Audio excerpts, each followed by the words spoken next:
started off the morning feeling a bit like not too sure about it, because I'd had a not very good race in the 1,000 the day before for me. Like, I finished fourth in the 1,000 and I knew that I could have done better than that. Like, I just wasn't feeling so good on the day.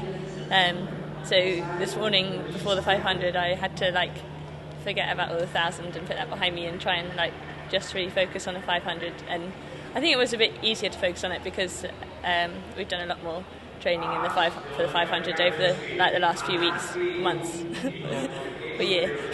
And then this morning I was still a bit sort of not too sure about it, but then it was kind of like a switch just flicked to me, and then suddenly I was like really focused and knew what I had to do.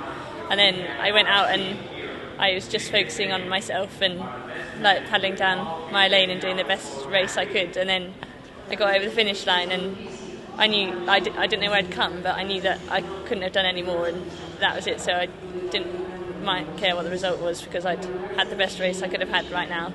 And then it turned out I got third, so I was like, woo, I was quite pleased. Yeah, I think for me, I'm an older athlete. When I look down the start list and you see the year of birth, I'm about the only one in the 70s. But yeah, I think it's been a good break for me physically and mentally as well, to have a break. And I did the same thing after Athens Olympics as well. I had 18 months where I had just a complete break, went back into my career as a doctor, and then came back into the sport and had the best 3 seasons I've ever had. And it looks like it's replicating the same now, having come back into it again after Beijing, back into the medals at the World Championships, and I'm very happy with where I am at the moment. We're very lucky in the UK that we've got the National Lottery funding.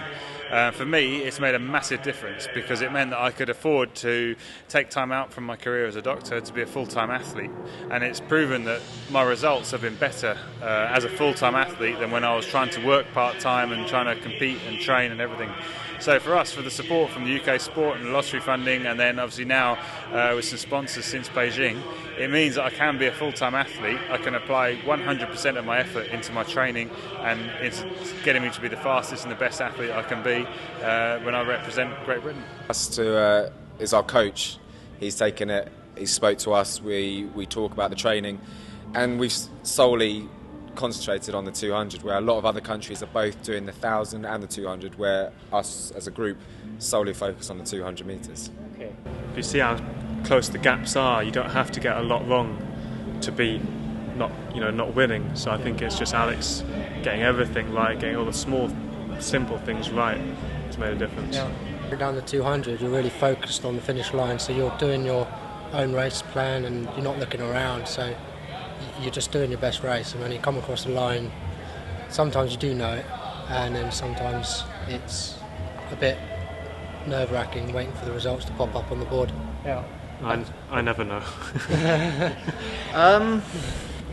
Well, really, most of the 200 comes from the start. It's all about getting out cleanly, and then once you're up and running, it kind of just does itself, and you just have to hang on to the end then.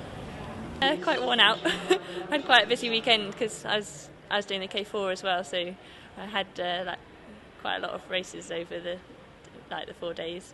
So I'm kind of glad it's over, but a bit sad not to, because racing is like what I love doing. So now I have to wait a whole 6 months or something before we start do another race again. So a bit sad, but definitely need a rest. I think certainly since Beijing it was kind of strange. The 18 months I had off went by very, very fast. So when I started back training, it felt like I'd never left the sport, and coming back into the World Cups felt like I never left. So it's all here, it's all up in my head. And yeah, I was nervous coming into the World Championships, first major race since the Olympics. But I'm very, very happy the way it's gone. I'm 100% on target for where I want to be in the build-up to London. It feels brilliant. Obviously, a lot of that's down to our coach over there, lurking in the background, who's worked very hard for us. I think we're all very grateful for that. We're obviously very grateful, and really on a high because we've had such a great year really, as a team. I think it's a weight off the shoulders, definitely. You suddenly feel that you don't have to worry, you don't have that uncertainty to know what your World Champs result's going to be. You know now, and that's it, it's done. You can kind of just chill out for a little while. I think I can speak for everyone that we're all quite eager to get back into training to see what we can do next year.